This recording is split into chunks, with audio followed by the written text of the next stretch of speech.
Every time my driver took me to work, he brought his girlfriend along. Since it was on the way, I never said anything about it. Until one day I opened the car door and found a note stuck to my seat in the back. Freeloaders not allowed in this car. I peeled the note off and turned to the driver. What is this? His girlfriend was sitting in the passenger seat glaring at me with open contempt. Can't you read? Every single day you mooch a ride off my boyfriend. Have you no shame? If you can't afford a cab, stay home. God, I can't stand leeches like you. I stared at her, completely baffled. The driver rushed over to my side and whispered his explanation. Ms. Pruitt, my girlfriend doesn't know I'm a chauffeur. She's the jealous type. The note is just her way of showing she cares about me. He paused, then added, also, she's not comfortable sharing a car with you. Let me drop her off first, and then I'll come back for you. Before I could respond, he climbed behind the wheel of my car and drove off. I stood on the curb, watching the taillights disappear. Then I calmly pulled out my phone and dialed 911. Hello, a man and a woman just took my car without permission. I'd like to report a theft. Never in my life had I imagined that as the CEO of a publicly traded company, someone would look me in the eye and call me a freeloader. And the car they drove off in was mine. 20 minutes after the call, a squad car pulled up in front of me. Two officers had barely stepped out when Alfred Lawrence came tearing around the corner in my black Maybach. He slammed the brakes, lurching to a stop just feet away and jumped out. His face was chalk white. Ms. Pruitt, what happened? Why did you call the police? I looked at him, said nothing. One of the officers sized him up. Are you the individual Ms. Pruitt says took her vehicle without authorization? The color drained from Alfred's face even further. No, officers, this is all a misunderstanding. His hands went up, palms out. I'm Ms. Pruitt's driver. I drive her every day. I just dropped someone off on the way. Took a few extra minutes, that's all. Nobody stole anything. He gestured frantically at the Maybach behind him, forcing a grin. See? I brought the car right back. First thing. The officers looked at me, then back at him. Ms. Pruitt, do you want to press charges? I was about to answer when Alfred leaned in close, his voice dropping to a desperate whisper. Ms. Pruitt, please. For my father's sake. He drove for you all those years. Just let this one go. He swallowed hard. You know my dad's health isn't good. I finally found a girlfriend, and it's the one thing he wanted from me. What I did back there was just to keep things stable between her and me. I had no choice. The mention of his father softened something in me. Owen Lawrence had been my chauffeur for 6 years. Honest, dependable, steady behind the wheel, and never once a source of trouble. In all those years, he had never been late, never gotten a single violation. Every holiday when I handed him a bonus, he'd try to wave it off for a solid 5 minutes before finally accepting. 3 months ago, Owen was diagnosed with a lung condition that required long-term rest. He had no choice but to resign.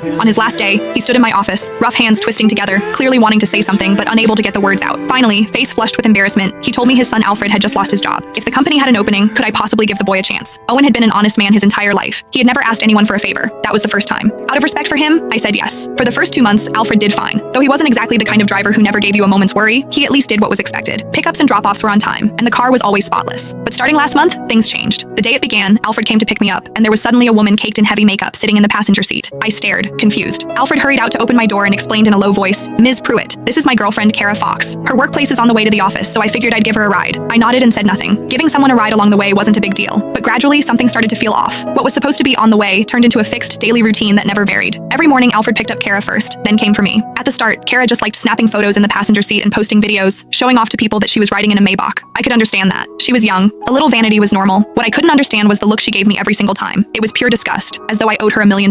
A few times after I got into the car, she sprayed perfume in my direction and complained loudly, God, this is so annoying. How does a car this expensive always reek of something cheap? I thought she'd actually smelled something off, so I specifically told Alfred